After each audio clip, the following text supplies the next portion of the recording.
Ladies and gentlemen, welcome to the Saturday edition of the Paranormal Portal. I'm your host, Brent Thomas, and I hope you're having a great weekend. Welcome to the show.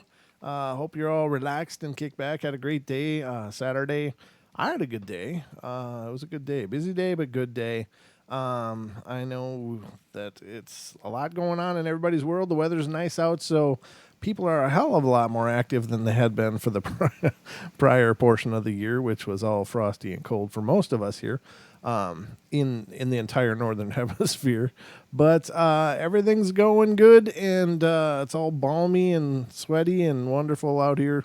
The mosquitoes have firmly taken hold, which is always nice to continue to deal with raised welts and scratching well, along with your sweat. So, as if sweating alone was enough. But anyway, I'm not alone here, ladies and gentlemen. My good friend and co-host, Mr. Don Longbeard, is here to help me carry the load.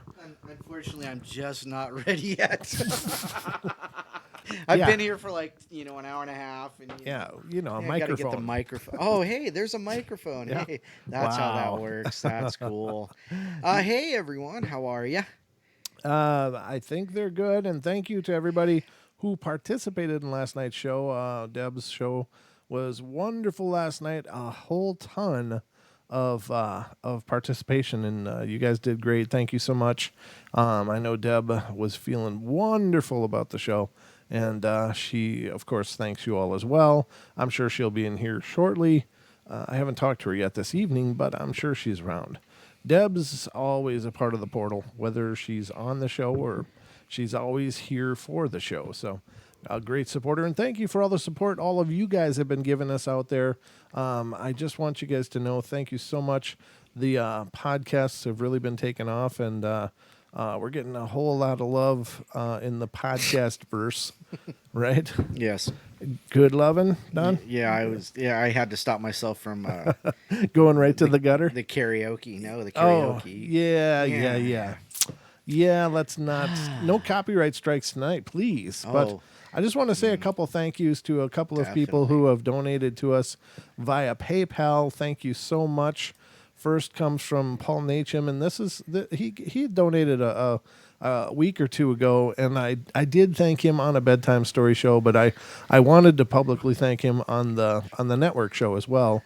I'm not sure where he listens, but thank you so much for doing that. It is so very much appreciated. It really goes a long way to help us keep the show going and to keep the show growing. This has been a labor of love for a long time for both Don and myself, and a lot of blood, sweat, and tears, and it's a lot of it's out of pocket. You don't just suddenly boom have a show and a podcast and all that stuff. It's a hell of a lot of work, and it's a hell of a lot of commitment and an investment. What the hell was that? I know, it sounded cool, huh? That was you? I just took the microphone out. So let's see if we. Yeah, that's a good sound effect, Don. You could do some DJ scratching over there. Waka waka waka. Okay, that's good. Yeah, Don has found a new sound effect. I'm sure DJ Don Longbeard is in the house. DJ Longbeard. He's all representing up here into his day. And the other one that had donated was Dirk Gottschalk. Sent us a donation via PayPal as well. And thank you so much for that, brother. Both of you, that's wonderful. And, it really makes a big difference for us. Every little bit helps and takes a bit of the load off of our shoulders directly. So and it just also shows the appreciation, and we sure enjoy and thank you both for donating. We love that. We do. So I just want to make sure to do it here on the network show, because then we're covering all these different branches of people listening. And so thank you all. And thank you to all of you just for being here and being a part of it, because your presence is, and your word of mouth, your referrals are what bring people here all the time. So thank you guys so much. Sorry, another song went through my head. Oh, my God. I can't help it. You sure you don't got some kind of music Tourette's? You know what? That's kind of apropos, I think. I think it is. I don't know what it is, but I know you love some music, Don. Oh, I do. Yeah. I just, I'm glad you're not singing as much anymore. Are you fishing for me? No. We're gonna get him a hook here. We're gonna throw him. Oh, Gloria. What was it? God, it just went right through my head. Never mind. Glora. Never Is mind. that how you spell it? Glora, yay! Don't do it, Don. They're giving out copyright strikes like crazy out there, and we don't want to tempt any of those jerks. Blah blah blah. Yeah. So I don't say blah blah blah. yeah. Well, somebody will have that copyrighted tomorrow, I'm sure. But anyway, ladies and gentlemen, thank you so much to those of you who have done that. That was the chimes of love. If you heard that, no, I don't think you did. It's I Heard it. No, I know you did, but I don't know. Oh no, Jim. This is the hat you cannot get anymore. This is vintage already. It's vintage, yeah. And we owe Jim a hat, so we do gotta put that together somewhere. Yes, I do a Homer. It doesn't hurt my throat. It's just hard to do for a long period of time. Somebody in TFRs wanted you to do a whole show in Homer, and we've talked about that before. Ladies and gentlemen, welcome to the show. That's about all you're getting, though. It's cute and funny, but I don't know. I can only do it so long, but I hope that helped. Jim's throat hurts. No, it's not. It doesn't hurt my throat. It's just, you have to reshape your throat to do voices, and so it's I don't know. It's like flexing a muscle that you don't normally use, and so it just gets really hard to continue for long periods of time. Mm-hmm. Now, if I was getting paid to do it, this is called me biting my lip. What? Nothing. Go ahead. Oh, you dirty bastard. I can only imagine where you were going mentally with that. And we'll leave it right there, ladies and gentlemen, because this is a family show. Hi, Deb. Everybody was just mentioning how much they loved your show last night. Yes, they were. Well, I was for sure. Well, I did the chat as well. Oh, yeah. Oh, good. There's a lot of people. Oh, I missed it. Dang it. Oh. A lot of people caught it and loved it. So, yeah, awesome. Christy Sci-Fi Gal. You know what? Let's do a quick shout out on. Yeah, let me just do the TFR first. Yeah, go for it, yeah. So I'm on TFR. Sophia the bot is on TFR. Of course she is. she's so lovely. Lucky is on TFR. TFR Wookie is on TFR. Alan Holman is there. Chris Steiner's there. Don Longbeard is there. Laurens is there. George Arenio is there. King Sweet 111 is there. And Sphinx One Links is there. There you go.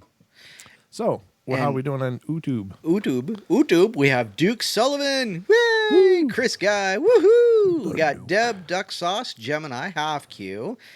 We got Jim Mount, Christy Sci-Fi Gal, Lisa Hellman. It's probably actually Heilman, but that's whichever. I apologize. We got MCAT, Many Musings. How is everybody? We got Paranormal Portal. Rivers, nice to see you. Suzanne Page and Virginia. And forgive me if I didn't call your name. D. Bigfoot Busters. Yeah, and Joe Kukowski. Joe Kukowski's here. Yep. Many Musings. DH. Yes. Did I say Suzanne Mary Page? Short is here. Oh, good to see you, Mary. Thank you for coming in. Let's see. It's wonderful to see everybody. Thank you so much. You guys make it magic in here. You make my heart go pitter, pitter, You make patter, it patter. magic. Abracadabra. Another song. No. Don't do it, damn it. I'm going to mute you. No. All right, so tonight, of course, is going to be a Paranormal Mayhem episode kind of night. And Gemini Moon. Gemini Moon's here. Yes. Oh, good to see you. Just before she went, hey, Paranormal Portal and Dawn. I got you first. Well, the thing is that the YouTube list really sucks. It's really not good. Oh, Lawrence. Yeah, woohoo. Shout outs. That's the one part of the Homer voice that's really, really hard to do for me. And I really haven't quite figured out how to do it is his screams. I love his screams. reshape his throat. No, it's... I'm going to reshape my attitude towards you pretty quick. No, it's the screams, his screams. I don't know how Dan Castellaneta does the screams, but I can do all the other stuff. Yeah, he's the guy that does the voice of Homer and several other ones, like Barney the Drunk and others.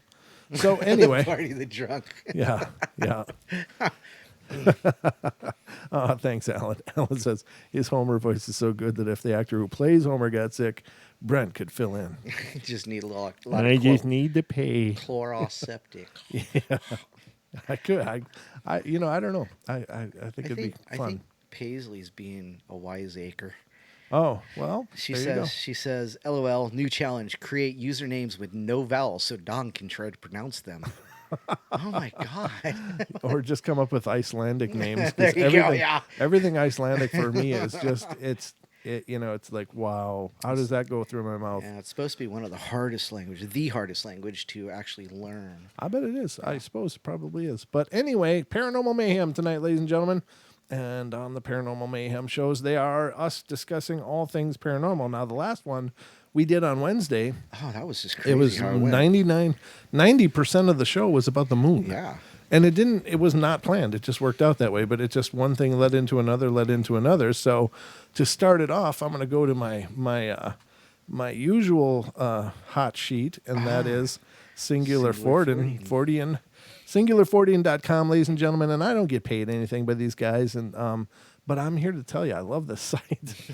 They do such a good job. Well, you already have this pulled up, so I'm not going to touch this. Oh, thank you. Yeah, so I'll leave that one alone because I know that's one that you want to touch.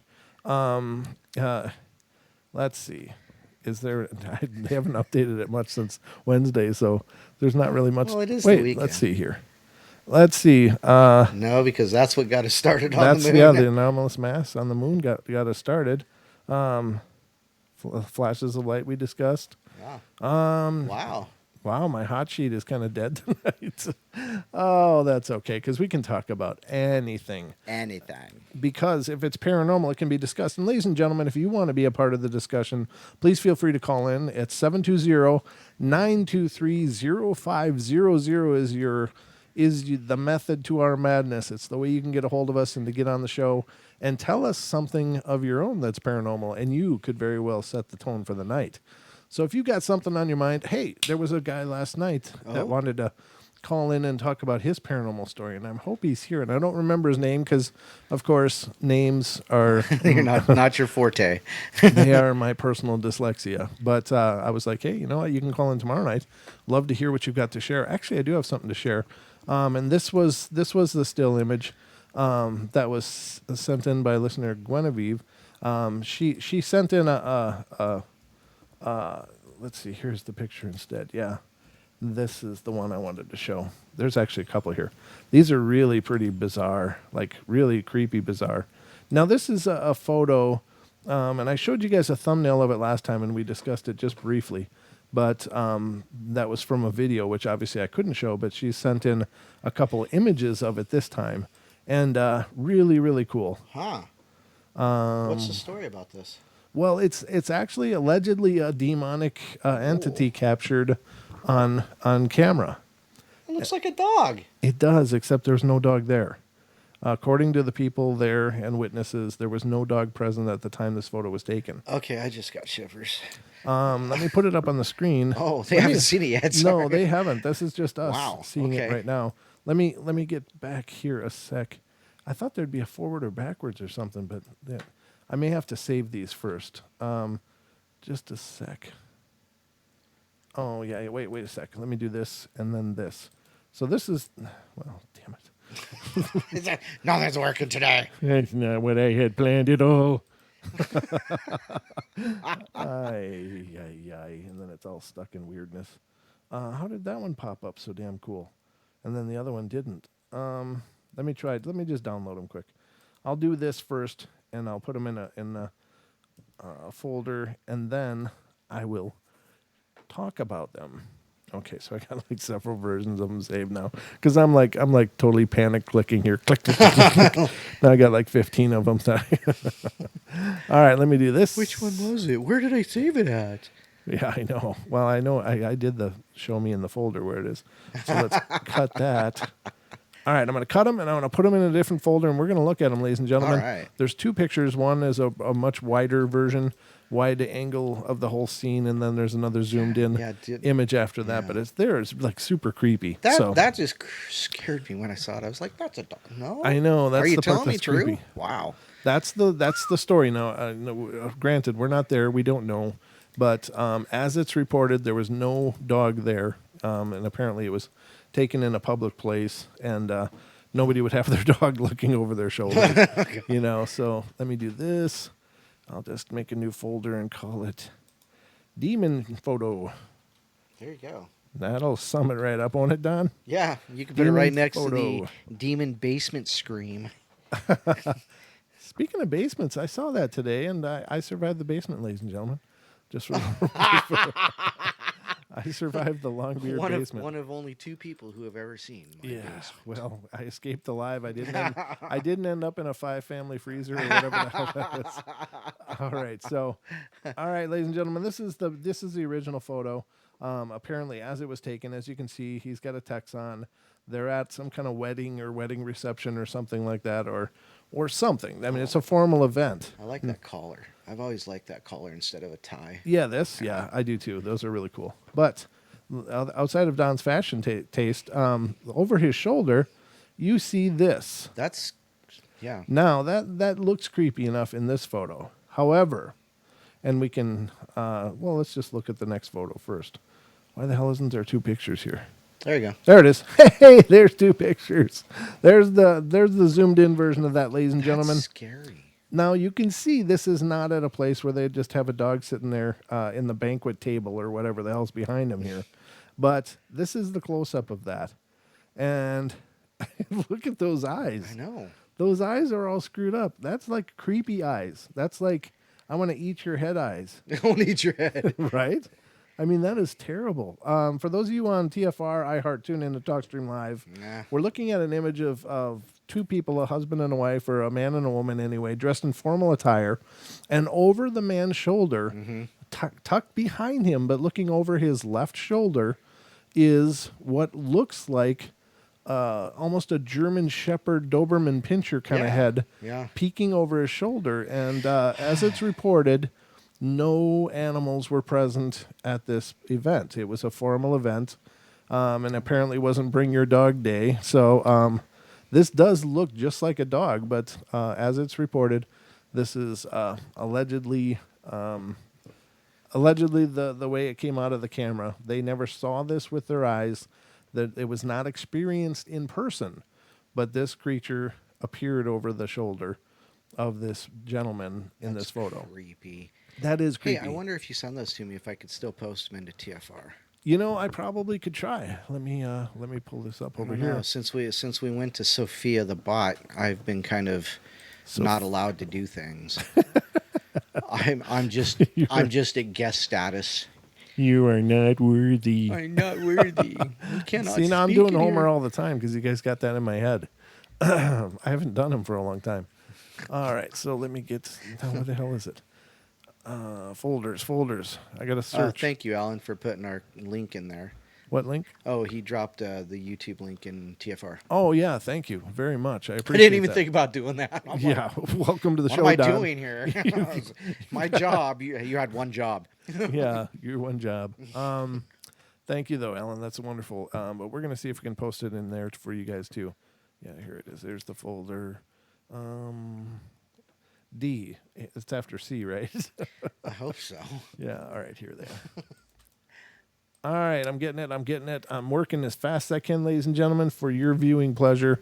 So this will be in the TFR live chat room. And ladies and gentlemen, if you're listening out on iHeart, TuneIn, or TalkStream Live, or just listening on TFR Live, go to tfrlive.com/chat, or you can see the show live at youtube.com/paranormal portal. Either way, if it works for Don to post these. But we're going to find out here in a moment. I have now sent them to you. They are on the way. And there they are. They should be out Brent there. sent 2 photos. That's what I do. That's how I do. That's his job. All right. I did my one job. Download. road. So Don's going to try to post those over there. But ladies and gentlemen, this is an anomalous picture. Again, it's believed to be by these people. And granted, it doesn't look like a pleasant thing, whatever it is. Yeah, no, it doesn't look happy to be there. I mean, even if it is a dog, that dog's face is not happy. Does anybody have... the eyes are almost completely yellow with a very small rim of the pupil showing as the dog's kind of looking down its nose towards the camera or the demon or whatever the hell this is. It's crazy. Whatever this is, it's pretty crazy. Now, for all we know, this reception could be on Bray Road or something like that. It's the Bray Road wedding reception area. And that's a joke about, the Beast of Bray Road. Obviously, a very well-known cryptid, believed to be a dog man, but yeah. But this is the best I could do. Yeah, that's really, really wrong. It's scary. It is. It's actually the kind of image that gives you chills. It's like, ugh, those things are out there. Yeah, no. If those things are out there, what does that mean? That means we know less and less. I know. We know more and more of less and less. Right. We know how little we know. I guess we become blatantly aware of the fact that there's a lot we don't understand. But again, it doesn't look like just a trick of the light. I mean, whatever this is actually blocking out the scenery. It's not just a matrixing or a pareidolia of any kind. It's clearly a dog-like face, a bestial face. I anyway, did it. You did it. It posted. Sophia Good. let me. I love Sophia. Loves you too, Don. I doubt that. Oh, you don't know. I mean, it's AI, Don. It could love you. Yeah. Great. It's kind of intelligent. But anyway, Chrissy Sci-Fi Girl says he's looking for some Alpo. yeah. Please look for Alpo because I believe that was the one that was poisoning dogs last month. Oh, was it really? Yeah, it's been happening a lot lately. People have been pulling dog food off the shelves. Off the shelves because of a euthanization drug that somehow mysteriously got into dog food. Holy God! You do suppose that's from the rendering? They had maybe euthanized animals and were using them as feed.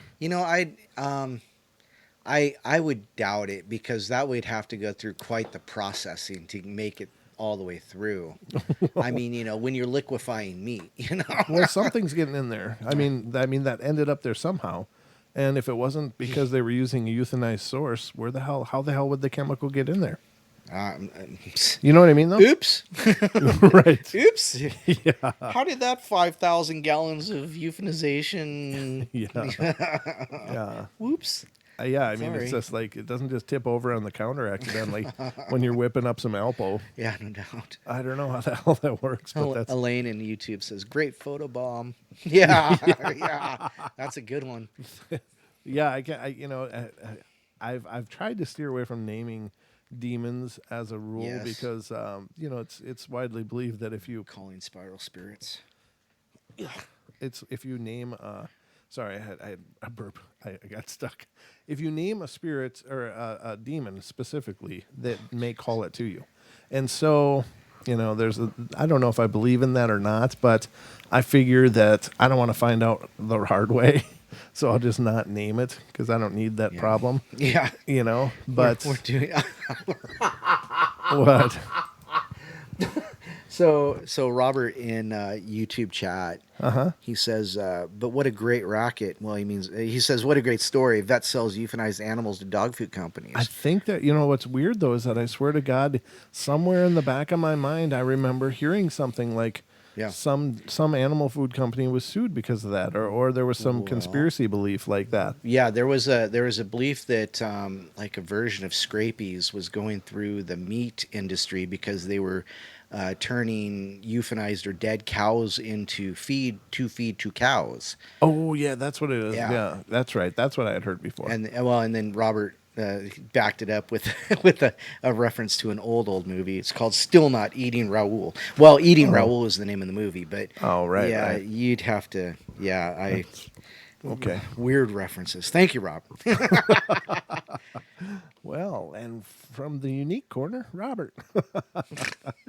All right, so very cool. On Duck Sauce says, on January 31st, 2019, the Purina Company announced a voluntary recall of select lots of their Purina Honor Show Chow dog food due to the discovery of elevated copper levels. Elevated copper levels. How much was it elevated? Was it really copper? Was it like shiny with copper pieces?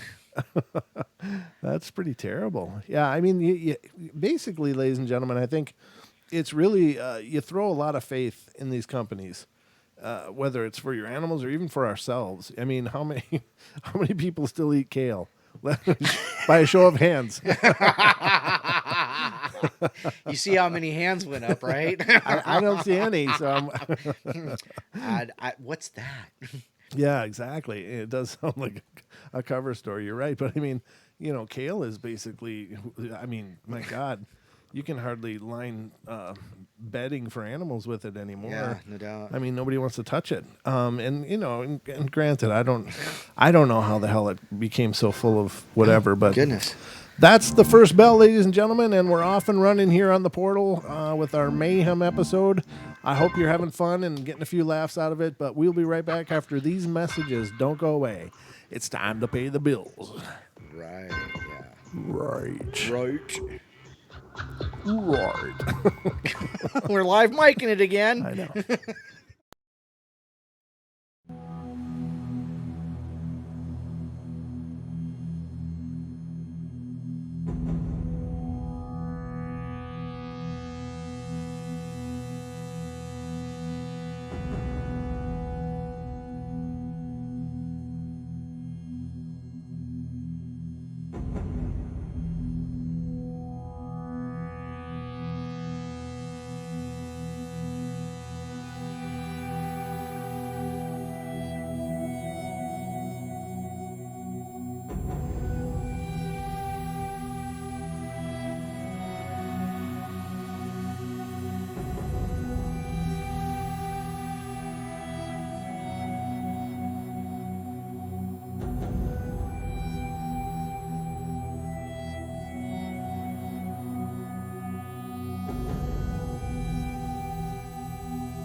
we're back, ladies and gentlemen, here on the Paranormal Portal on our Mayhem edition this Saturday night.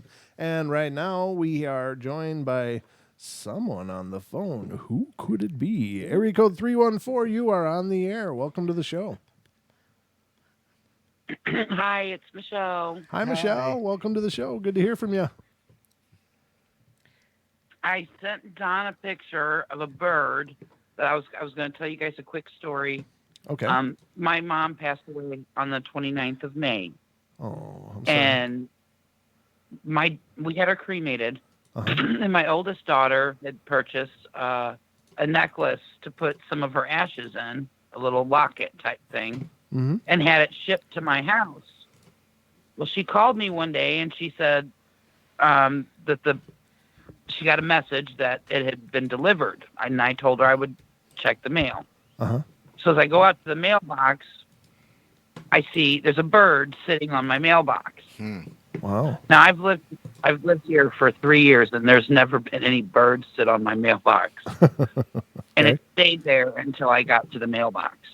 Wow. And I opened the mailbox, and the necklace was in there.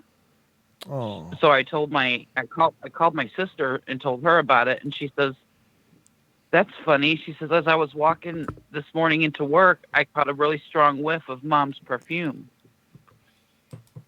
And my mom wore an older perfume. It wasn't something that people wear today. Right.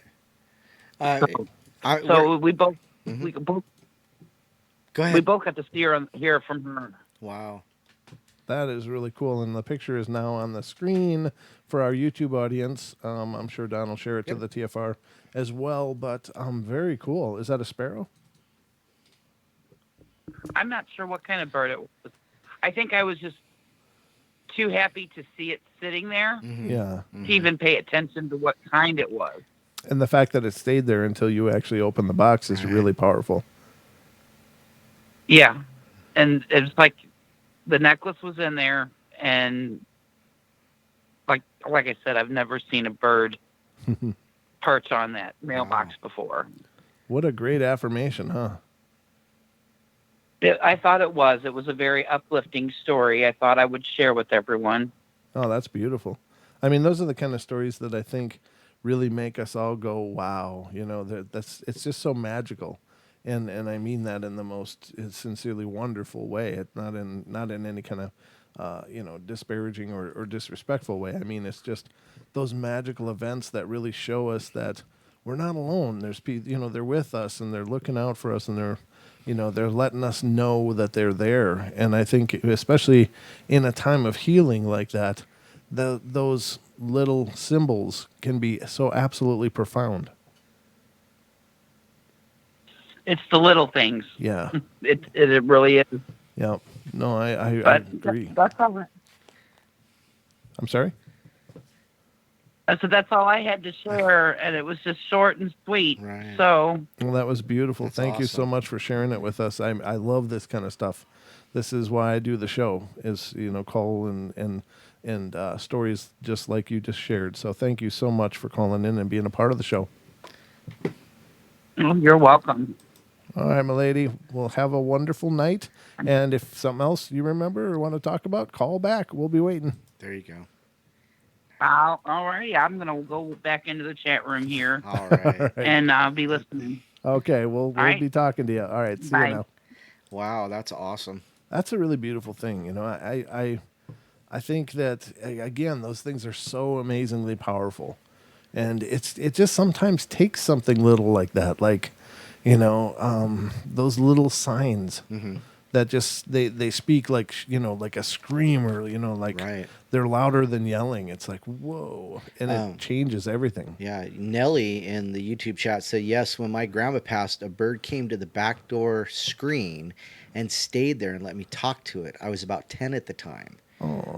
Even at that time, I knew it was her. So that's awesome. That's just, it just shows that, odd things show up, and, to maybe carry a message, and, and that's just kind of awesome stuff. It's almost shamanistic in a sense. The idea that birds and animals can carry messages for us.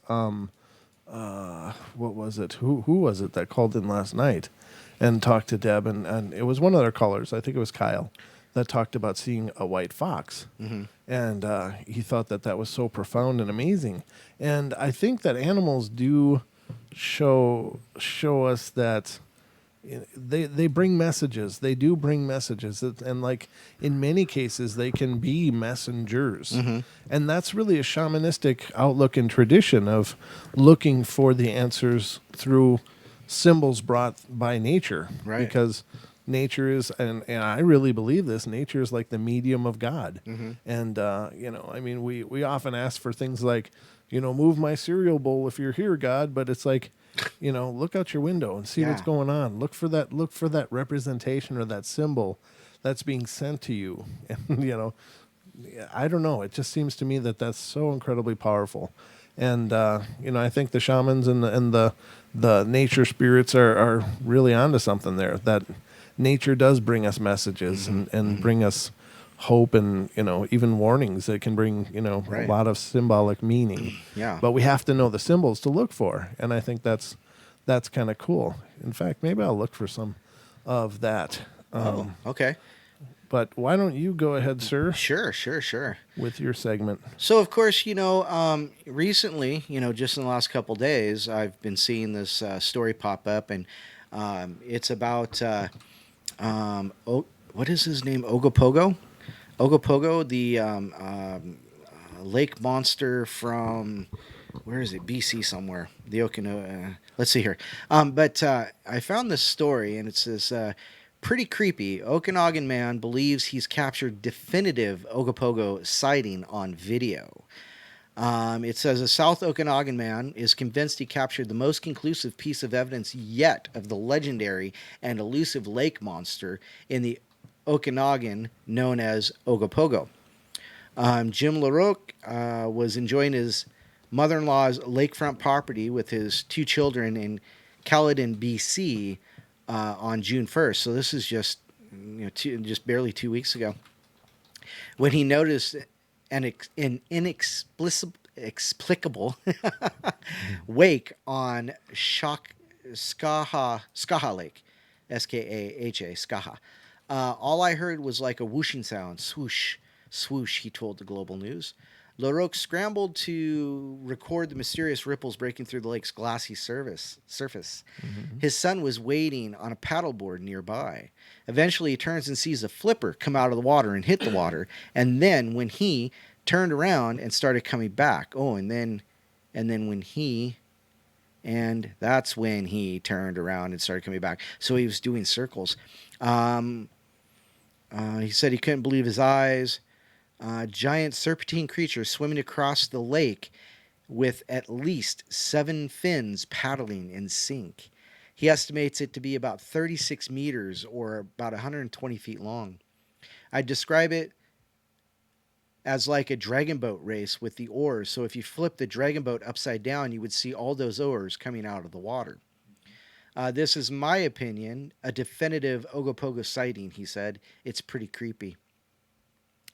He owns a liquor store in BC, and all of his customers are asking to see the video for themselves. Now, there's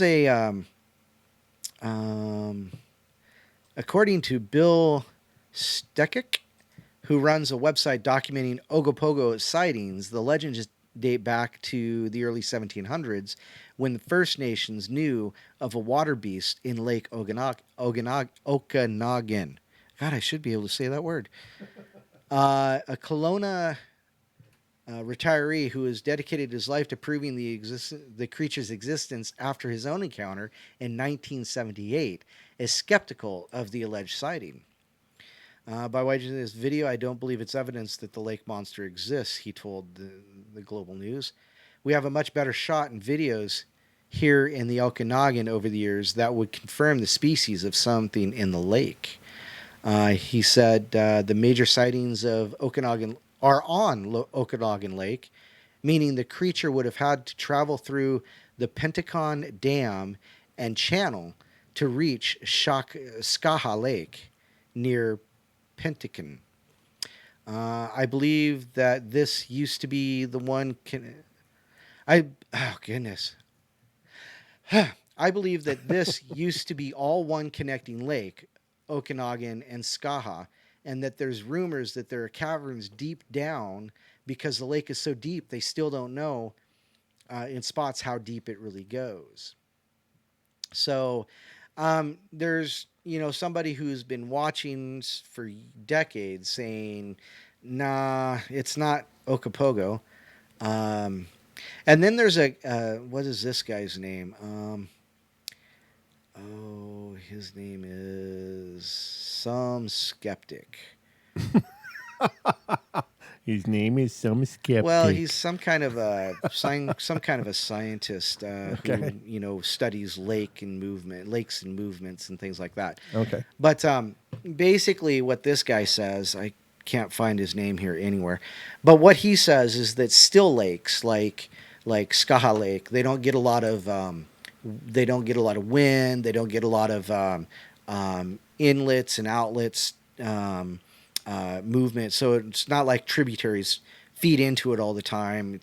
So he says still lakes like that go through density layers. So each there's density layers within the depth of the lake. So one will, depending on the time of year, the temperature, one density will rise, and then another density will rise above it. And what it does is it creates what he said was an Ogopogo wave, and it causes the ripples. So basically, the water's flipping. It's the heavier densities are falling to the lower part, and it's just a cycle of the lake, which I've actually heard of before.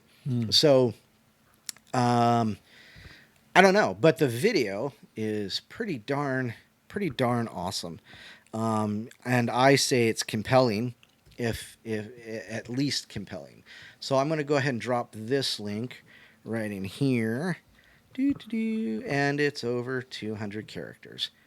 It's 232. Okay, so let me drop it in TFR real quick. See if Chris will allow it.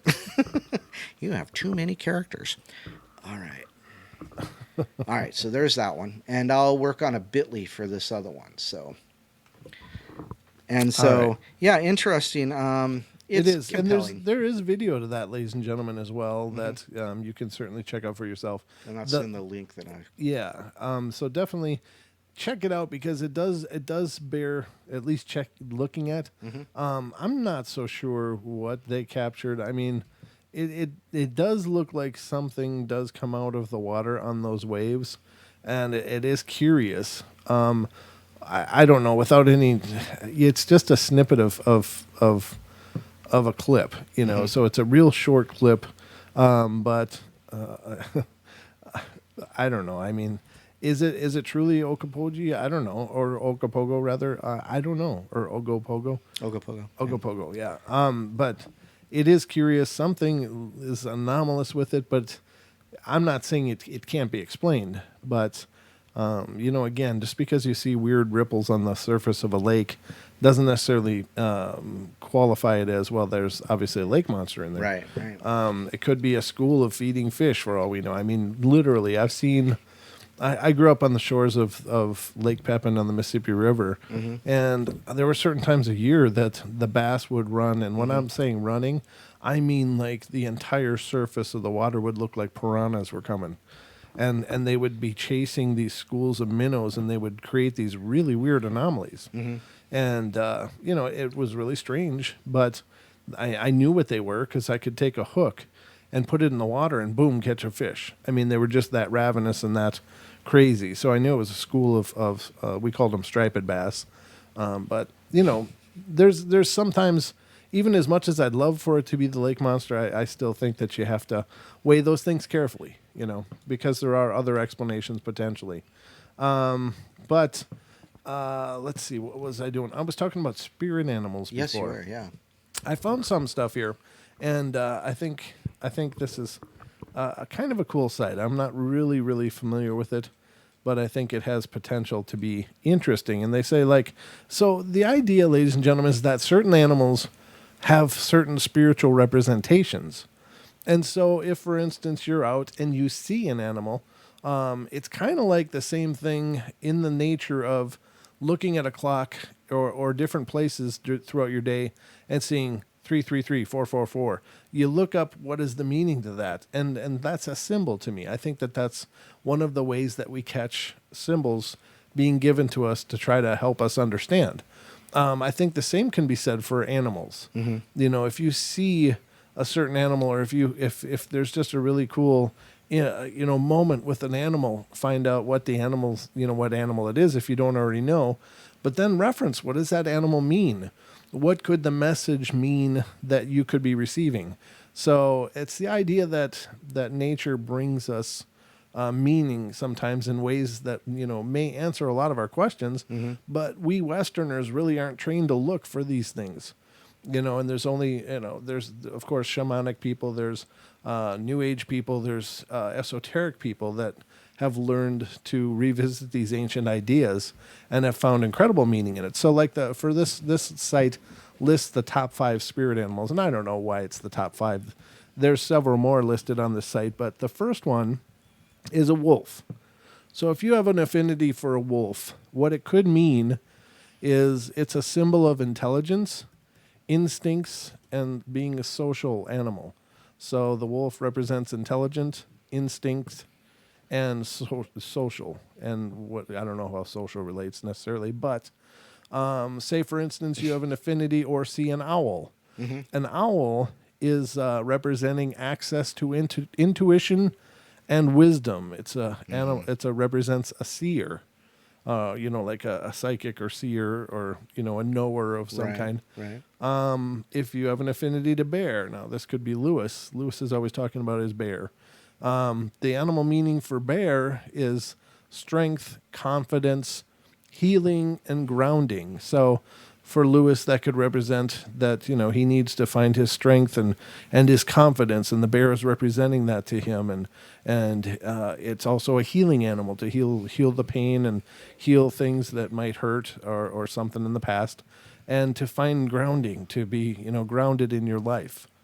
Another one is a hawk, and that the animal represents focus, clear vision, perspective, and it's also known as a spirit messenger, and I'm familiar with most of those. But I've always heard if you see a hawk or have one pass relatively close to you, it could mean that you are being given a message from the spirit world. Another one is the fox. Now I have an affinity for foxes. This is kind of funny, but I mean it's the fox means discernment, responsive, agility, and intelligence, being smart. So for me, the story of the fox was really, I didn't know I had an affinity for the foxes. I didn't know I've had an affinity for several. I mean, I love all animals. I'm a nature spirit that's just my truth. But for the fox, for me, I was, as I just mentioned, I grew up on the shores of Lake Pepin. And it was only about 8 years ago. I still lived there at this time, and I was standing out by the water. I lived right on the lakefront, so I could literally walk out of my house and walk right to the beach, which was just feet away from the door, and just walk down. And I used to sit on the edge because we had like a retaining wall that led from the sand to the grass. Right. And I'd sit on the retaining wall, or I'd just stand there and watch the sunset and go down, or watch the stars, whatever. And I was sitting out there, and I kept hearing this noise. And I was like, wow, that sounds like it's getting closer. Something's getting closer and closer. And prior to this, I'd been driving home one day and saw a mated pair of fox up the road, maybe a half mile from my house. Right. And usually they run and scatter, but these two just stopped. Both of them stopped.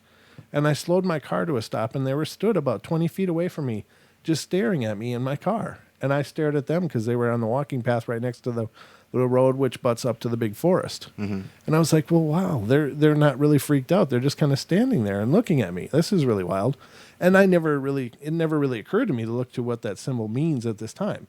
But anyway, that happened. And this was later, that I was like maybe a week or two later, I'm standing on this the retaining wall, and I'm hearing this noise coming closer and closer and closer. And I'm like, I have a little pocket flashlight. So I picked out the flashlight and flashed it around, and I could hear it still coming, even though I had the flashlight out, because I thought, well, maybe it doesn't know I'm here. If I flash the flashlight, it'll, skedaddle. Because I don't know. You hear these stories about some animals being sick, and maybe they got rabies and they're gonna like start clawing at your legs and chewing on you. But I flashed the flashlight around, and it just kept coming, and I saw it in the flashlight, and I'm like, whoa. And it just kept coming. It kept just kind of walking slowly right up to me. And so it's now about 1.5 feet or 2 feet from me, looking up at me. And I'm like, I've got the light on it, but I'm thinking, wait, maybe it doesn't really understand the light. So I turned the light on myself, so I was illuminated, and it still just stood there. And I was like, this is really weird. So I just kind of slowly backed up thinking, is this animal okay? Is it sick? What's going on? But nightly, that fox would come and visit me. And so I started going outside with pieces of food, and he was still a little skittish. He was still a wild animal. But I just, over a period of like maybe a week and a half, I just had food, and finally I could just put my hand down with the food in it, and he would eat out of my hand. And I don't know why, but he just represented himself to me. And so I know that I have an affinity or the fox has an affinity for me. I don't know. It was just really an amazing, magical experience. Wow. So that's the fox. Yeah. Can I ask a question? Yeah. Do you know what the fox says? Oh, ding, ding, ding, ding, ding. Yeah. Ding, ding, ding, ding, ding. That's what they say. But so there is representation in the animals, and Right. it's whether you believe that or not. And ladies and gentlemen, this show is never going to be about what you should believe, but I'm just saying that these are some ancient ideas that have been around forever, that nature can bring us messages, can bring us knowledge, can bring us wisdoms, and perhaps looking at that and seeing what's being represented to you. And I think it doesn't really have anything to do with religion, because it doesn't threaten a religion, because, no religion represents being the only voice of God. I mean, they always say God is mysterious. God is mysterious. Well, I think it's kind of mysterious that animals come up to people and, maybe they have something to say. I don't know. Take it or leave it, but I think that it's pretty profound. I think it really is. What do you think of stuff like that, Don? Yeah. Well, I mean, there. So for me, all an owl means is that it's going to eat my chickens. Really? Yeah, well, I mean, I got you have owls. chickens, yeah. Yeah, they came in and swooped in and killed 2 of my chickens. What does the chicken represent, Don? Dinner. Food. But I mean, I can see a lot of people that have similar mannerisms, I guess, Sure. like, like you say, intuition, things like that, that can be related to, how many licks does it take to get to the center of a Tootsie Pop, Uh-huh. So I can understand that, the people can relate, feel connected to these kinds of animals. Sure. And as for spirit animals, I mean, it goes right in there with, I would have to say like guides, your spirit guides, your guardian angels or whatnot. So, yeah, I mean, I can see where people can find these common connections. Sure. Well, like another one for me that I've always had an affinity for was a dragonfly. And I've told my dragonfly story on the show before, and it was really neat. I mean, the situation, again, just in a nutshell, a friend and I, this was when I was like 18 years old, went up to his family's cabin way in the north woods of Wisconsin.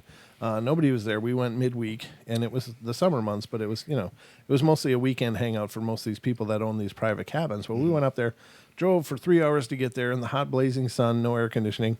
Got there, got down to our shorts, swam out to this floating raft out on the private lake that it was on, and all of a sudden these huge horseflies just swarmed in, and there was hundreds of them, and it was just like, oh my God. And we tried swatting them away, and they were just bound and determined. And ladies and gentlemen, if you've never really experienced a horsefly, Think of a fly that's about the size of a wasp. In the north woods of Wisconsin. They honestly are. They're huge, and when they bite you, it feels like somebody's stabbing you with a small needle. I mean, it really hurts. And a needle dipped in lemon juice. It's just like there's such painful bites, and we couldn't do anything. They were just pounding on us, and it was just like, oh man. And we were so bummed because we'd come so far. And now this whole trip was being wrecked by this swarm of these huge horseflies, and we were just about to call it in, and then all of a sudden, appear out of nowhere, like 50 or so big dragonflies, Northwoods, Wisconsin dragonflies. So these things are like this long, and they flew around and one by one took out all of the horseflies. I'll read you what the dragonfly symbolizes when we come back, ladies and gentlemen. But don't go away. We'll be back with more of the Paranormal Portal and some animal symbolism. So don't go away. Hi.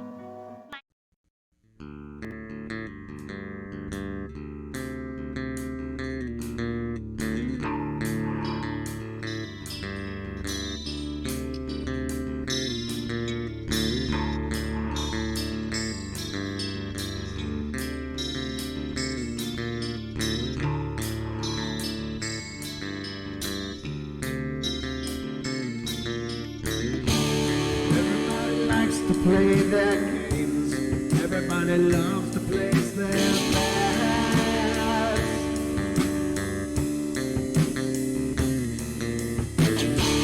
They don't understand the price I paid. They don't care to comprehend.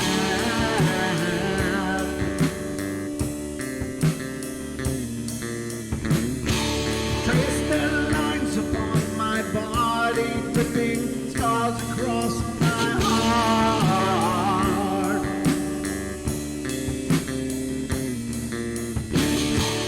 Raging anger pours inside me as their lies keep falling apart.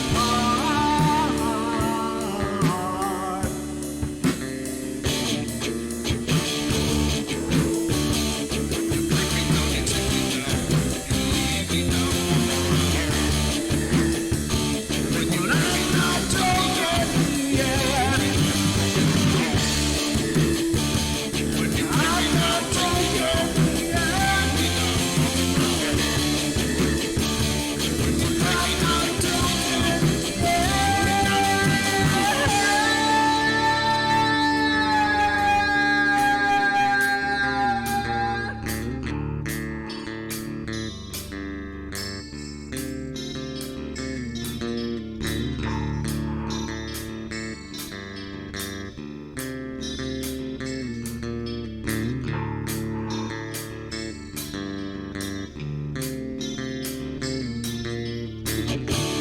I am finished with my silence. I am not a stupid toy.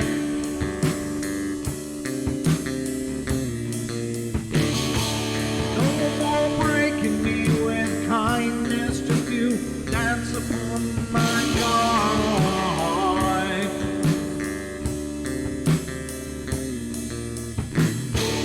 Leading me with empty promise. You're just another fucking mess.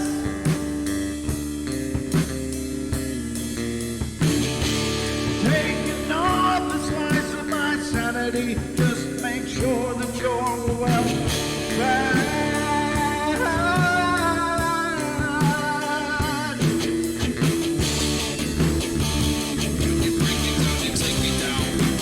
I'm not broken yet. I'm not broken yet. I'm not broken yet. I'm not broken yet.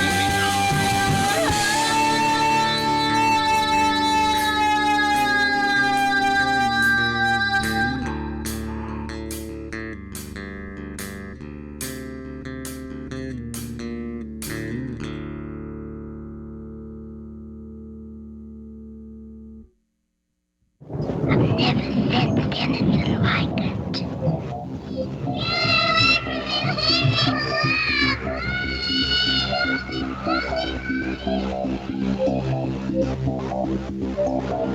Caroline is not like those she's with.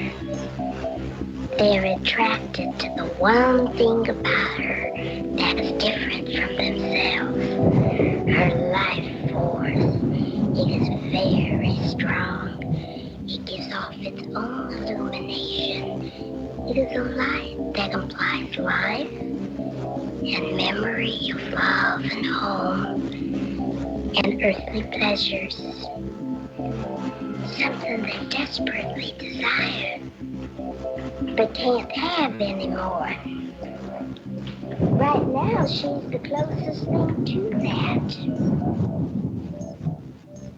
Poltergeist are usually associated with an individual. Hauntings seem to be connected with an area. A house, usually. Poltergeist disturbances are fairly short duration, perhaps a couple of months. Hauntings can go on for years.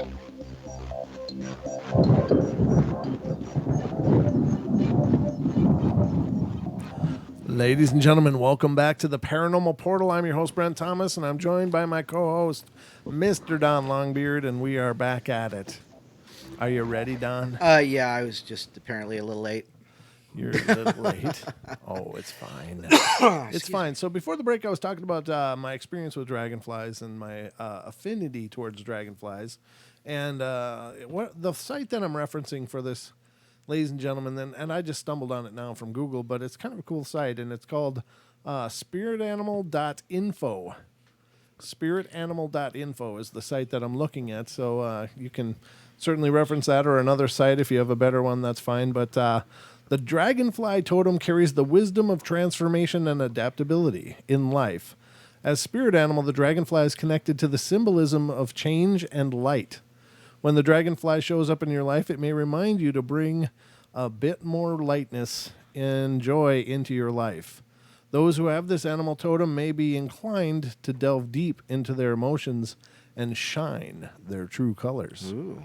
So, change and transformation, adaptability, joy, lightness of being, symbol of the realm of emotions, invitation to dive deeper into your feelings, being on the lookout for illusions and deceits, whether they are external or personal, and connection with nature's spirits, the fairy realms. Very cool. And I guess I'm connected to the fairy realm, which is always a good thing, I think. Oh, are you Seelie or unseelie? I'm seated. I don't know. I don't pretend to know about the Sealy Court. I don't know much about that, Don. So there, every animal can represent something that may be profound to your life, and it can be even things like your cat, for instance. So let's look up cat. Yeah, my if I had a spirit animal, I'm sure now I'm positive it'd be Grumpy Cat. Grumpy Cat. Yeah. He is a spirit now, apparently. Apparently. He passed on. So the cat totem wisdom tells us about timing and action and courage to explore the unknown. Those who have the cat as a spirit animal may be encouraged to develop balance between independence and time of togetherness, harmonious relationships between light and dark. Action and observation are also attributes of cat spirit. Let's follow this spirit animal and embark on a profound journey of self-discovery.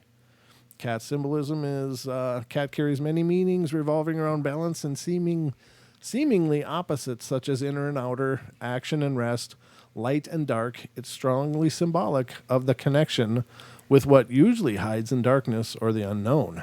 The cat generally represents patience, waiting for the right moment to act, independence, yet enjoying social connections, spirit of adventure, courage, deep relaxed connection with self, healing from the inside out, curiosity, exploration of the unknown or the unconscious.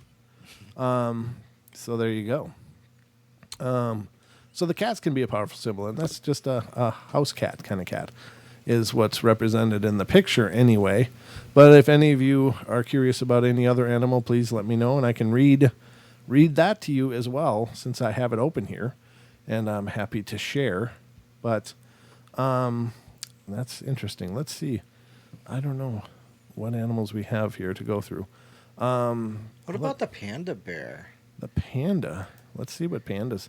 Now that would be interesting since they're not a North American kind of animal, so they're talking about spirit animals or totems.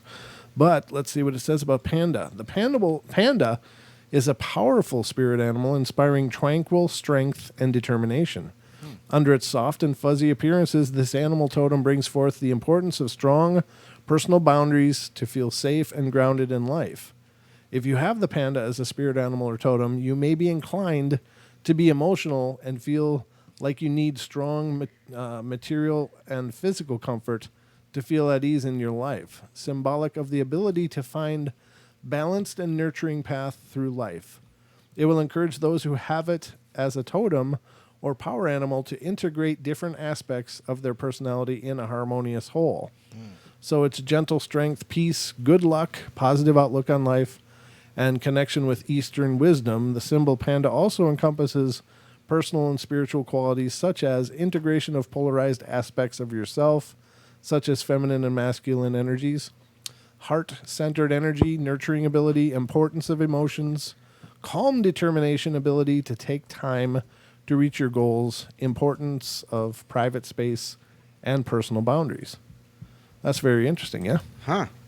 Yeah, that'd be cool. That would be cool. That let's would see. be cool. How many of you are into frogs out there? Anybody into frogs? Somebody's asking about white owls. White owls. I don't know if the color of owls makes a difference, but let's see what owl is if it's on this Two page. to the left. To this one? There you Yeah, there we go. Thank you. Don knows I sometimes can't find things that are right in front of me. So, Take a left at the second bend in the road. okay, so the owl spirit animal is emblematic of a deep connection with wisdom and intuitive knowledge.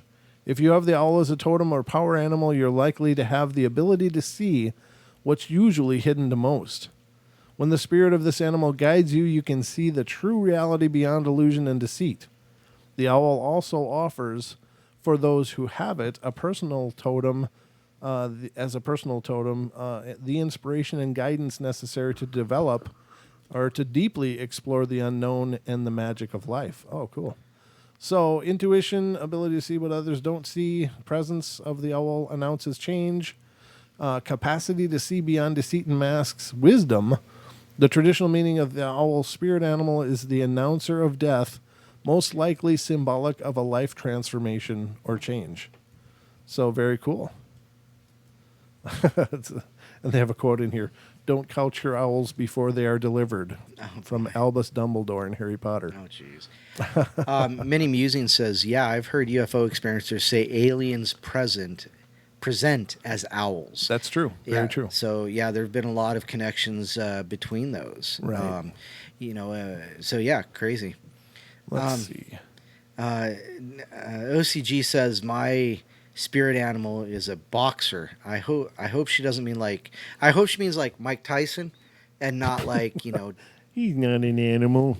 no, he just bites people's ears. No, he's had a transformation. Yeah, Apparently, that's he's been right, that's playing right. around with psychedelics and That's has yeah. emerged very spiritual from the whole experience. So I I think he that's- needed a little spirit. Yeah. He was a very angry person for a long time. How could you tell? Well, because he bites people's ears. Yeah, I mean, just as a boxer, that's not usually a good strategy. That might be like MMA, but not boxing. Okay, here's one that I also think is really misunderstood, and has long been attributed as a symbol of negativity or bad. I'm a newt. You're a newt. You're not a newt. Oh, I got better. I got better. All right, so this is the crow. The crow is a spirit animal associated with life mysteries and magic. This is also an animal I have a lot of affinity with. There's a crow here that lives near the house, and he loves peanuts, believe it or not. And so I leave him a peanut every day, and he comes and gets it.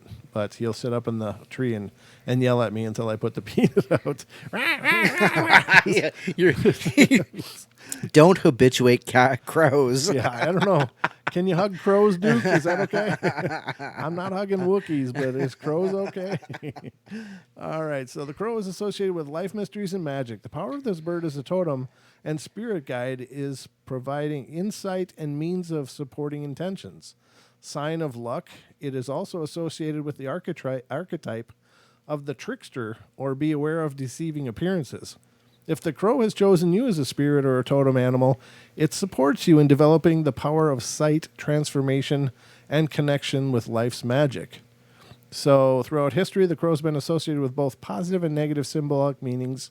The most common are life magic, mystery creation, destiny, personal transformation, alchemy, intelligence, higher perspective, being fearless, audacious, flexibility, adaptability, and trickster, manipulative, and mischievous. Other traditional meanings associated with the crow, with bad omen, death, and dark witchcraft.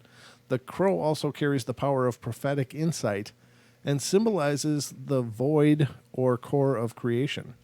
So a very powerful symbol, actually, but it's often regarded, and I suppose it's based upon the same reason a lot of people don't want a black cat. It's just as a black animal, and people attribute everything black, all black, as being evil. An omen of darkness, and that's simply a meaning symbolic darkness, not nighttime. But and I couldn't disagree more. I think that, I don't know. I don't agree with that kind of representation of these beings. Somebody put a picture of a frog. That's DH. Let's see what a frog is. And I don't think she was asking me to look, but since I looked at the screen and saw a frog, and then I looked at the chat and saw the frog emoji, I thought, well, this is a sign. Let's read this one. Let's see what the frog spirit animal has to say. The frog, as spirit animal or totem, reminds us of the transient nature of our lives. As symbol of transition and transformation, this spirit animal supports us in times of change.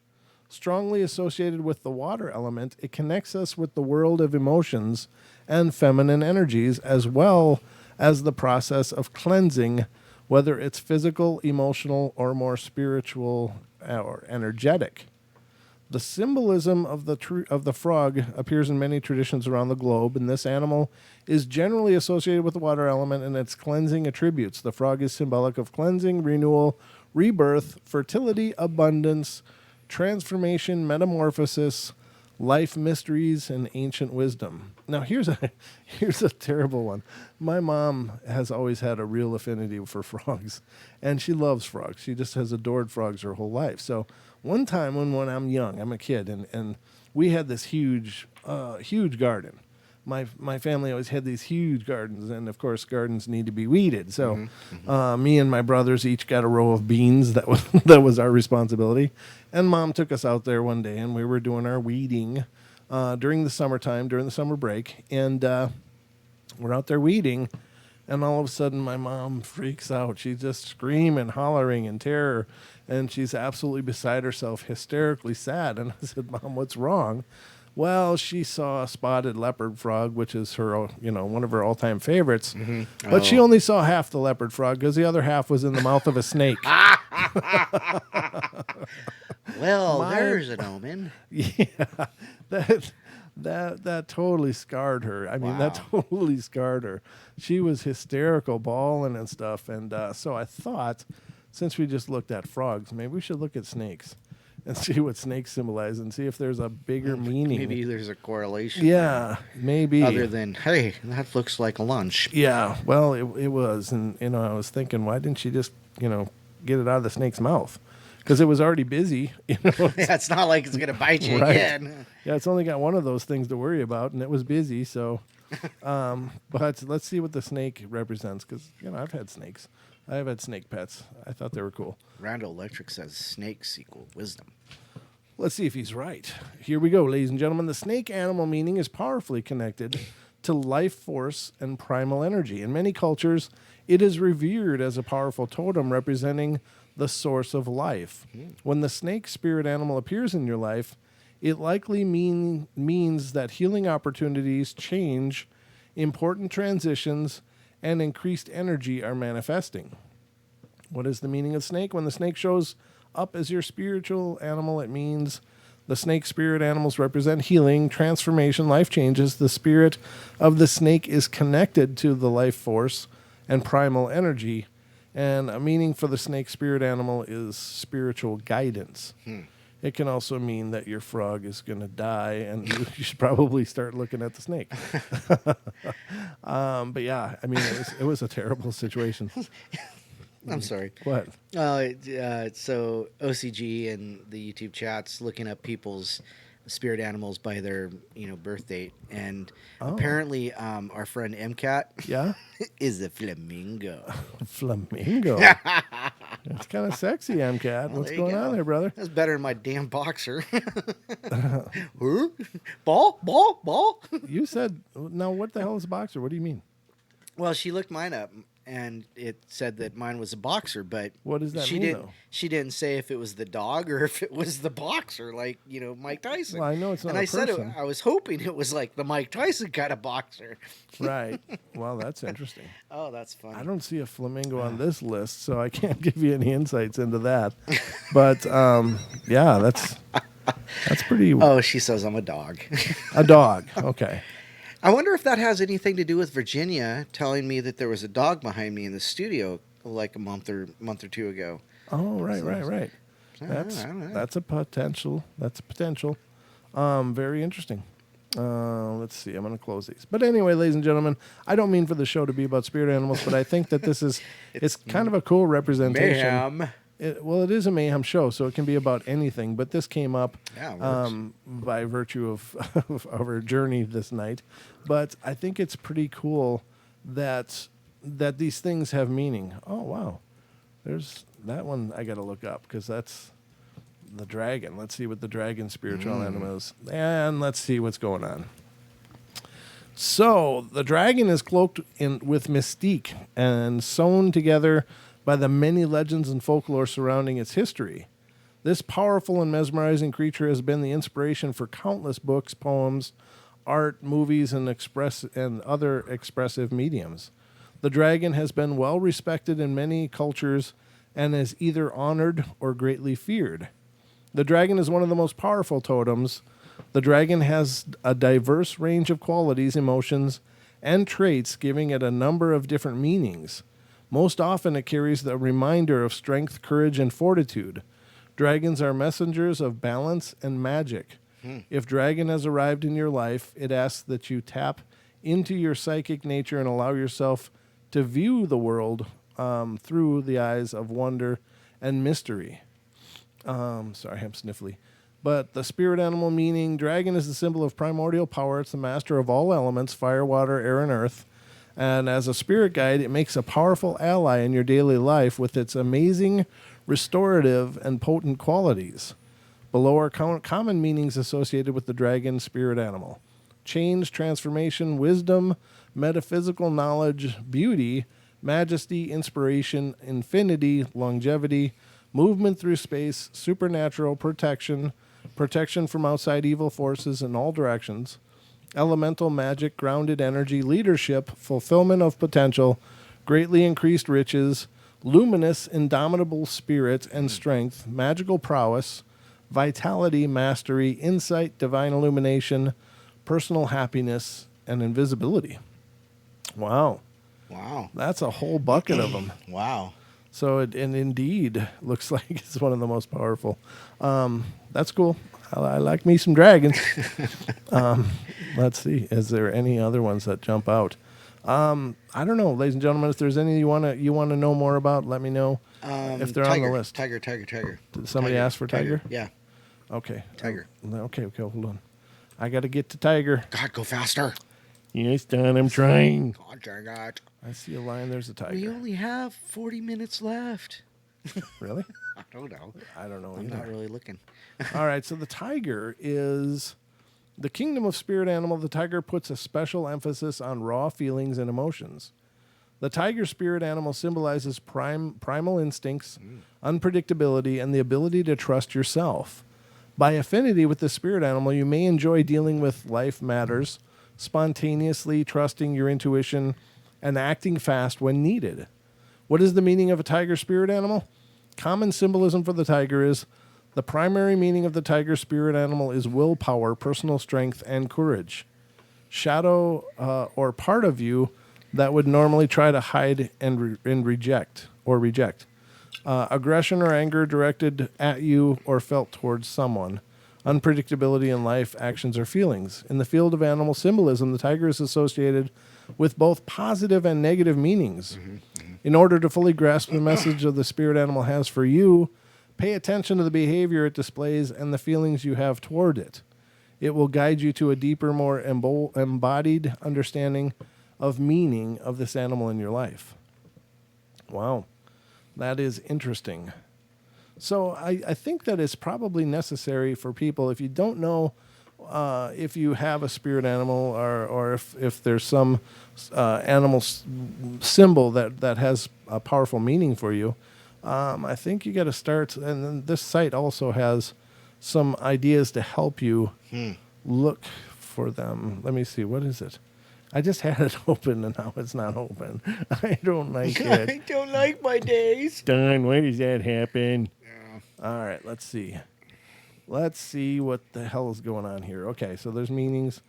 How to find your spirit animal. When developing a meaningful relationship with your spirit animal, prepare yourself to explore a world where you can rely more on your imagination and intuition rather than using your intellectual abilities and rational mind. How to find your spirit animal? There are many different ways to find your spirit animal. One is meditation. The other is going in nature and observing. Another one is calling the animal. And I imagine that's like an affirmation, like, animal spirit, show yourself to me kind of thing.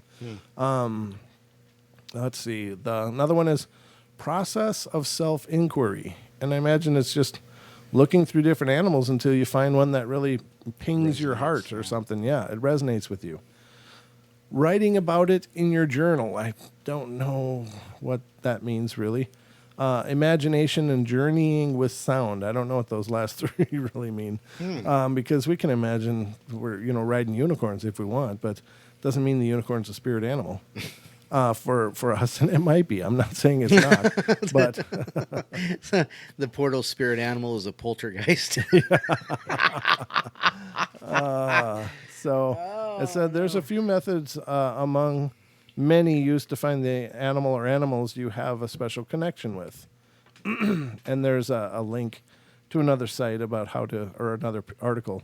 One more thing, restoring the power of your chakras is about how you can take back control of your health and wellness and learning to work with energy. And this is life-changing material. You can use energy medicine to lessen aches and pains, illness. That sounds more like an advertisement, but it did come up, and I think it's pretty curious. Now, ladies and gentlemen, I went to school years and years ago. I'm actually a certified massage therapist.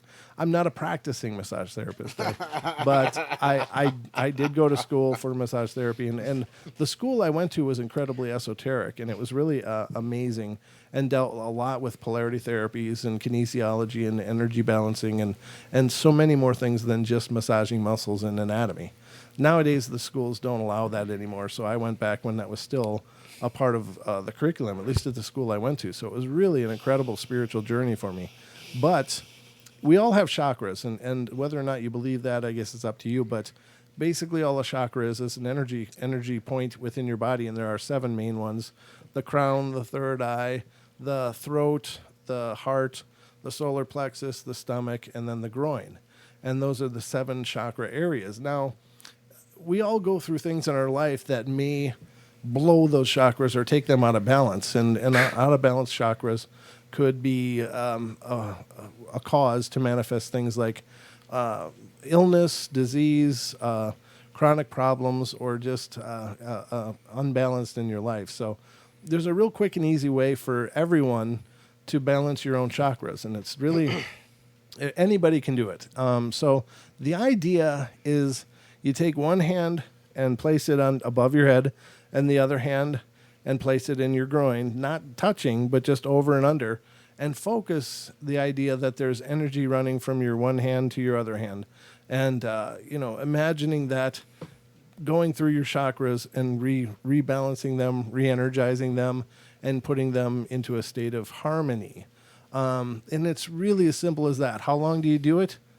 Until you feel that you're done. And one of the indicators our bodies can give us for this is if all of a sudden you get this deep cleansing breath, like that, and it'll just happen. And you'll be like, oh, that means I might be done. So just as FYI, take it or leave it, use it, don't use it. It's up to you. But I just wanted to share that with you because I think people hear these things and they think you got to go book a $75, $80 trip to somebody to do your chakras for you, and you don't. You can do your own chakras. It's really that easy. One time when I was younger, I remember one of my uncles telling me that, he used to like, be in a relaxed state. He'd, sit in a chair and just relax, or when he was laying in bed and he was having pains and things like that, that he would imagine, the pains being a red color, and then of course using blue as a calming, healing. And we'll go to break and let Don finish that on the other side. Ladies and gentlemen, 1.5 hour of the portal to go. That's how quick it happens around here. I hope you're enjoying the journey. We will continue on the other side. Don't go away.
Welcome back, ladies and gentlemen, to the last half hour of our journey tonight.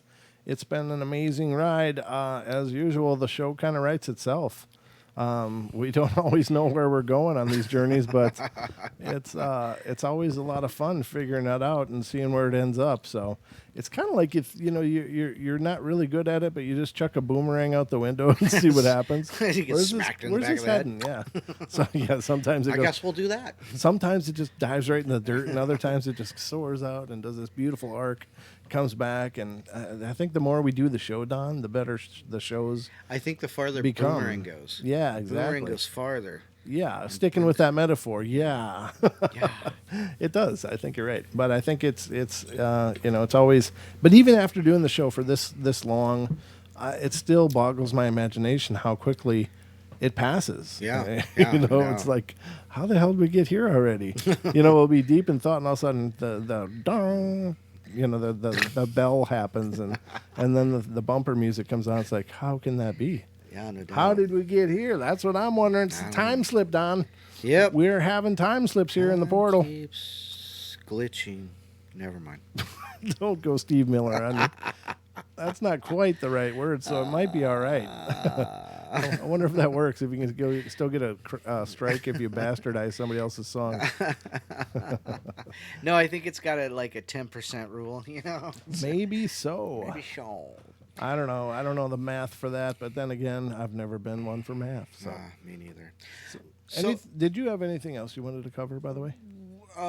No, I was talking about chakras. Oh, by all means. Yes. I was talking about my uncle, remember?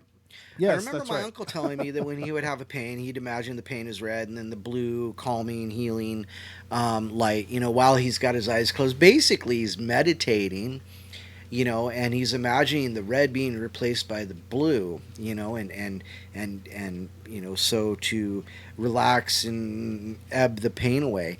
So I wonder if you could do that as well instead of doing the hand over the head and the hand in the groin, because that just looks kind of funny. No, well, I mean, you don't do it while you're on the bus or something. I mean, that's the best time to do weird stuff like well, that. Or you do, but my point is, people be looking like, what the hell? Yeah, you're going to get lots of attention, but gotta remember, I'm from Seattle. So what pain is in an energetic term, in an energetic realm, is a blockage. It's a the energy should be flowing freely through our bodies, but due to a damage or some kind of trauma, that turns into a blockage, and that's of course what's firing those nerves. Right. And so what you do for pain is, I'm not sure I understood whether your uncle did this or not, just naturally by virtue of his intuition or whatever. But you just you can just put one hand on one side of the pain and one hand on the other, and just focus that energy's going through it. Is that basically what he did? Well, kind of. Yeah. But he would imagine the blue would take the place of the red. So it's like so it's a color change. Yeah, it's a color change. Yeah. But I wonder if instead of doing the whole hand crotch head thing, instead of just meditating, or just laying in bed and just imagining that those are aligned in the right color. Well, for yourself, you can. But I'm talking about if someone is hurt and you're trying to help them, it's just polarity therapy. It's just running energy through that to try to restore the flow of energy through that area, and it should actually speed healing. So, but yeah, I don't know. That's pretty cool that he came upon that all by himself, though. I don't know how he did. I mean, maybe because he was an uncle. I was maybe 8 or 9, and he came across it through reading, or people like we know. Sure. But I always thought it was interesting. I've tried before, kind of doing that similar thing, but maybe I'm just not doing it right. Well, maybe I can't quiet the mind. Well, there is that. I mean, so for anything you're going to do, energetically, you've got to be, I don't know, you've got to be able to, because energy follows intention. Right. Now, just saying, hey, I'm going to push energy through it and it's going to feel better, that's your intention. That's not enough. I mean, it's a process. Like everything with the physical is always a process of manifesting. And sometimes the manifestation is a demanifestation. You're manifesting healing instead of manifesting, something to become more. So I mean, it does take focus. It takes concentration.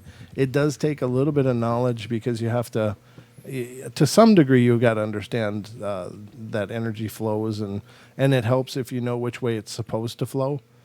So by Right. and that's where a lot of Eastern medicine would come in, knowing meridians and knowing the flow of meridians, so that you can find that pain point and encourage the energy flow, because it goes on our extremities. It can go down one, but then up on the inside, down on the outside, up on the inside, and there can be a lot of micro flows in there too. So Right. when you're getting real pinpointed on that, you want to make sure to push the energy the right way, because otherwise, I suppose it's feasible that you could, cause more pain. But Oh, it's going the wrong way. so there's more. It's more than just having an intention. It should be balanced with a little bit of insight and research to know what it is you're really intending, I guess. But if you don't know, it's better to do something than nothing. Right. And right. so, again, energy will follow intention, and the intention of your heart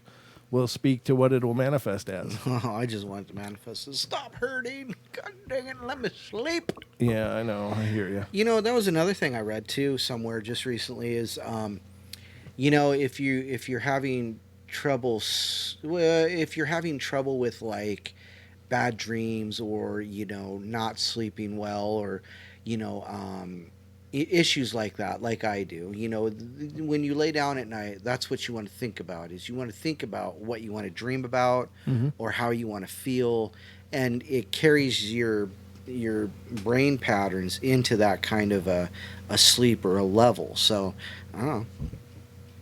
Yeah. I mean, there is I think our minds are incredibly powerful. Like we are.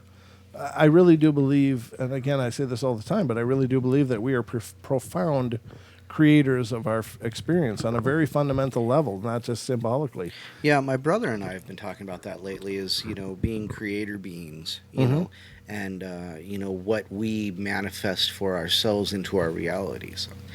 Yeah, and I think that largely people do it very unconsciously, and because they've been programmed to, right? So Right. we've been programmed to accept certain things in our world, Stimulus, yeah. and we're programmed to accept certain quote unquote realities. Right, right. That's the air quotes there, but I mean, and when you accept a reality, then you are surrendering to it. But the truth is that we can create our own realities. We can create our own circumstances in Right, our lives. right. I believe that. I really do. And some people might be out there going, "Oh God, he must have been hitting his sauce again." But and that's been known to happen too, ladies and gentlemen. But not tonight. I'm perfectly sober.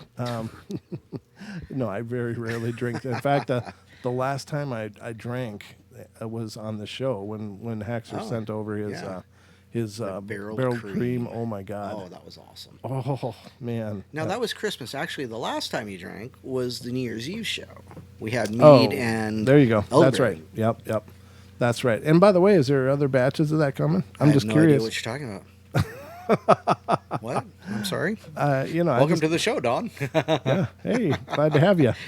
But I think that was amazing. So we'll just have to get a hold of some more because there's got to be something we can celebrate pretty quick. I guess 4th of July is coming up. Oh well, yeah, but usually we Jesus. Wow. Did you just stroke out or what was that? What? Donnie's stuck in a loop. Hold so- on while we go to commercial and I reboot him. Don must be rebooted. You have the blue screen of death. Yeah, exactly. There you go. So anyhow, but you were talking about spirit animals and chakras. I was, yeah, Yes. but I think I was done with that. I Oh, think. okay. Unless there's any questions. Is there any questions or anybody want to call in with their own ideas? By all means, you can do that. The clock is ticking, though. We're running out of portal, ladies and gentlemen. Oh no, Lawrence, no. Goodness, that's disgusting. Well, the gift Oh, That's me. Don, I can talk like Homer, and Don looks like Homer. No, I'm just kidding. God. I do too. That's probably what I would look like if I was standing around in a Speedo doing some dances. People in the DFR chat this person chatter, and their name Lawrence is putting Homer Simpson gifs all up in there. That one's just wrong. That is hilarious. I like it. You guys are awesome. And look at that, Don. The TFR chat room is still it's hopping. quite live, yeah. Just loving all you guys. Usually we get a ghost town over there, but Ghost town. yeah, which is fitting for the show. But we'd rather have you guys in there and talking to us. So Yeah, thank you guys for sticking around and being a part of it. It's always amazing. And if you want to see what we're doing, no, thank you, Lawrence. Thank you. It's so funny. It's so funny when people communicate by GIFs now. I know, it's like Some of the most hilarious things come up, and it's like, wow. Sometimes they're almost distracting. So, like, if we have guests on the show and I'm trying to listen, somebody will put a meme up in the TFR or a GIF up there. Challenge accepted. Yeah, well, no, challenge failed. Challenge failed. Because I'll be like, oh my God, what did my guest just say for the last 5 minutes? And I'll try to like get back into the show, but like, oh man, what did they just say? They're asking me a question. Damn it. Yeah, that sounds great. Yeah. What if we go this way? That's when you go, wow, that's really incredible. Sound like, that's kind of awesome. No, I'm just kidding. Awesome. I do think some of these are pretty funny, but they keep repeating, and it's like mesmerizing. That one right there. Yeah. It's that, Oh, master. the cat, the gift master. Gift master, yeah.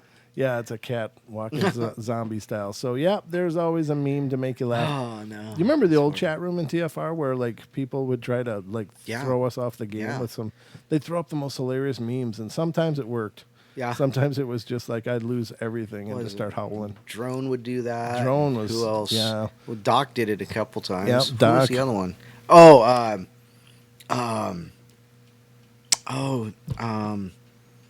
God dang it. Oh, well... Rio.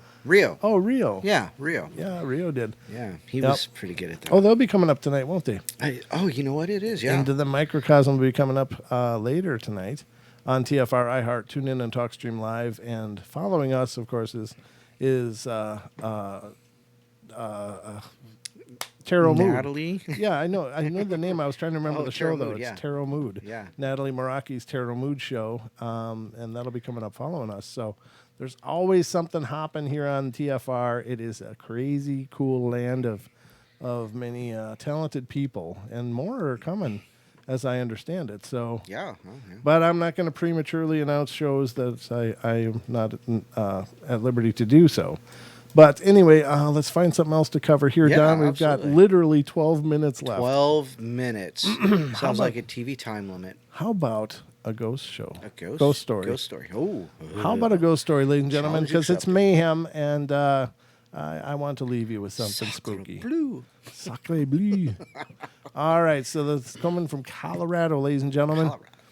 It was a few days after my best friend Sasha passed away when I was at my friend Ryan's house, and I was hoping to lose some of the stress at his house. And we were sitting in his room talking about our friend Sasha for hours and hours, trying to remember all the good times that we all shared together. And during our talk, Ryan excused himself to use the bathroom. And there were 2 bathrooms in the house, but at the time, the one upstairs was working.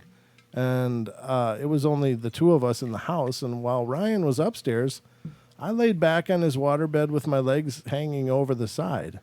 Wow, when's the last time you heard the term waterbed, Don? Hello, 80s. I have a memory foam mattress. Hey, Don, the 80s are on the phone, and they want their bed back. Did I just wet the bed? No, oh, that's funny. So I started to feel sad again, so I decided to talk to my friend Sasha. And I remember telling him that I missed him a lot, and when out of nowhere, my right leg shot forward as if somebody had pulled it. It took less than a second for me to jump up and see what had happened. I was expecting to have seen Ryan, but he wasn't there. I got up and went to check the closet for him, but he wasn't there either, and that's when I heard the toilet flushing upstairs. When Ryan came back down, I asked him if he was playing around, and of course he said no. I consider myself to be a man of logic, but I also know that when I'm unable to explain something, that it could be of the paranormal. I'm a firm believer in this. Thank you all. Well, that's pretty powerful. I mean, to know that your friend could very well be right there with you. And I think they are. Ladies and gentlemen, I think that when our dear beloved people in our lives pass away, that they stick around for a while, or at least they may visit quite a bit initially following their passing. That's interesting. I wonder if they had a that just fell flat. Never mind. He must have been a fun kind of guy because he was pulling her leg. Oh, yeah, that one would have been better left in the trunk. Yeah. Leave that junk in the trunk. You got all kinds of junk in that trunk, Don. Thanks, buddy. I think that's a compliment. I think. I don't know all the new vernacular, but as I understand it, that's a good thing. So this is a school story. So this is Illinois. The following are incidents that have been brought to my attention by my mom, and some I have seen myself.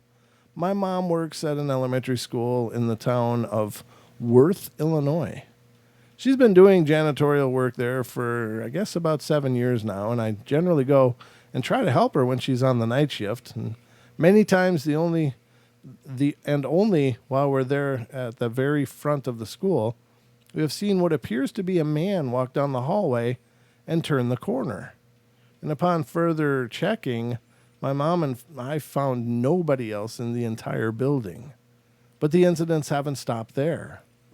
Around September of this year, my mom was working alone and was turning off all the lights on her way to sign out and to lock up the building when she heard a very loud whistle. Something along the lines of a dog whistle that seemed to come from a man. It seemed to have a man's tone about it. Knowing she was the only person in the school, she rechecked every room to find nobody around, and then immediately left.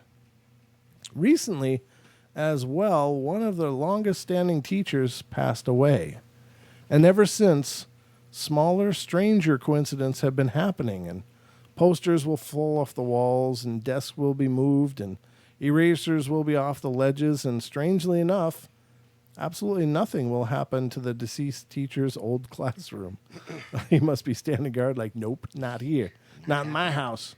So my mom and I tried to dismiss the falling posters as sticky tack used to adhere them and becoming old and dry. But when it happens in every single room, even after a humidifier is placed in every room, that's a bit fishy.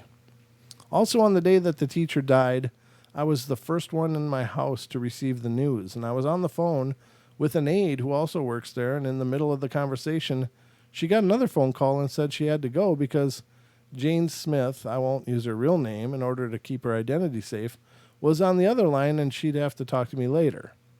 A few days later, my mom said her friend, as we like to call it, had visited her and was moving around chairs in desks, and I questioned which student's desk it was. And when my mom showed me, it was the daughter of Jane Smith. I've never personally witnessed anything being moved around, nor does it seem to happen while I'm at the work with my mom, but I don't doubt my mom's word for an instant. If any of you could have seen her face that night that she heard the whistle, it was as if it was right in her ear. It was a complete and honest fear. No actual harm has ever come to my mom or me, so we'll continue to watch and see what our friend gets into next time. Wow. How's that for a little deepness? Right? The planchette's not behind Brent. The planchette's behind Dawn, and Dawn needs to know if that planchette moves. Dee said, did anybody see the planchette move?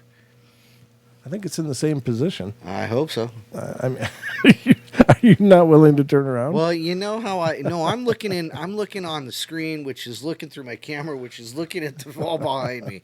As long as it's still on that board, I'm okay. I don't have a planchette behind me. There's only one on the wall, and that's behind Don right on the board. Just above my head. Yeah.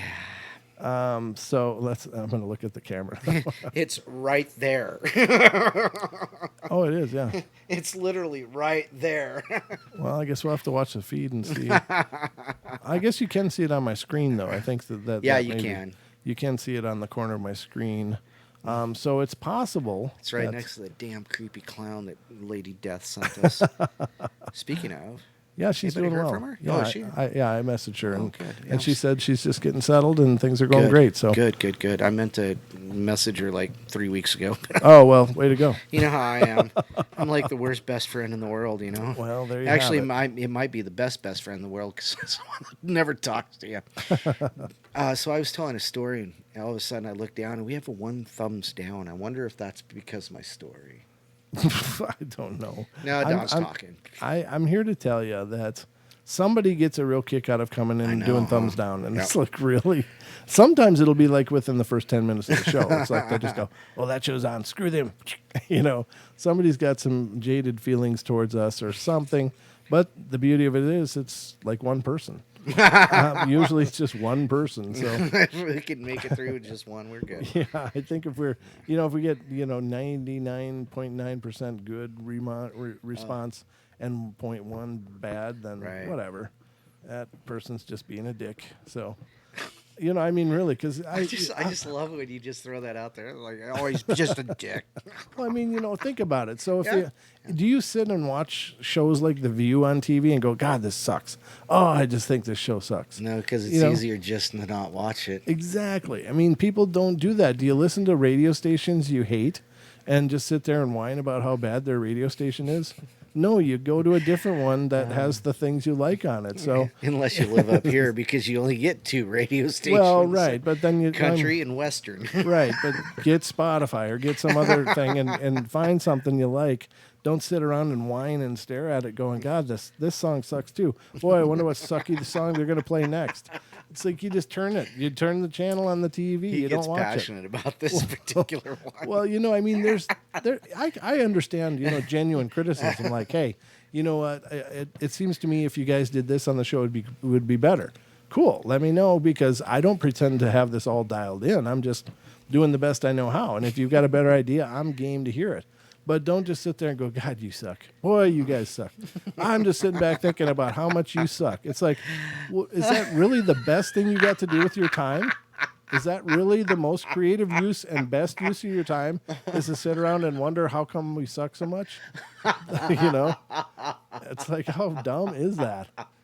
So get a clue, get a life, You don't sit and, eat piles of turds because, God, that bite sucked too. Oh, this one's going to suck. I just know it. Yep, that bite sucked. It's like eating for God's turds. sakes, I mean, you just don't do it. You go somewhere that has the kind of stuff you like, and if you don't do that, then, that is really the definition of insanity. It's like you are repeatedly watching something you hate just to think about how much you hate it. You've got a problem. You've got some kind of mental break going on, and you need to get help. I mean, that's just not even normal psychology, Right? But isn't that right?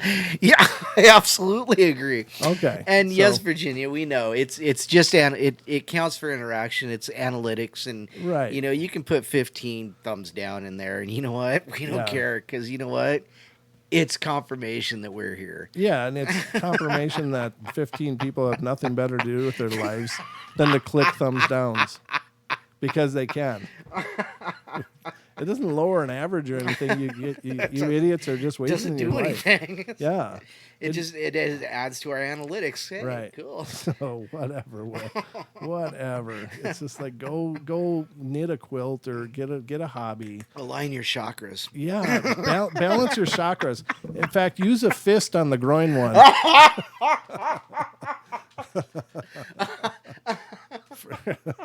That's another technique just for trolls. Oh, that reminds me of another Silent Jay and Bob and Silent Jay and Silent Bob movie too, with him, Mark Hamill. It's like, hey, yeah, there you go. So, yeah. Oh, I'm just saying that's just my rant for the night. And it really honestly doesn't bother me, but it's just so damn dumb. And Randall Electric says, "Fist your chakras." Well, I'm just talking about one of them. I mean, yeah, that's called impact balancing. Going after the crown chakra. Oh my, what a way to end the show. We've got, what, 1 minute left. And that's the magic of the portal, ladies and gentlemen. That's why you keep showing up. So, Hi, Stacy. Anything? Thank you, Digger. Anything in closing, Don? No, I'll be here again on the next day that I'm here. I think today's Saturday. Oh, we just got another thumbs down. Thank you. And you suck too, wherever you are. Well, I'll see you guys Wednesday, and bye. All right, guys, stick around for Tarot Mood coming up next, and later on, Jimmy Jean into the Microcosm on TFR, iHeart, TuneIn, and TalkStream Live.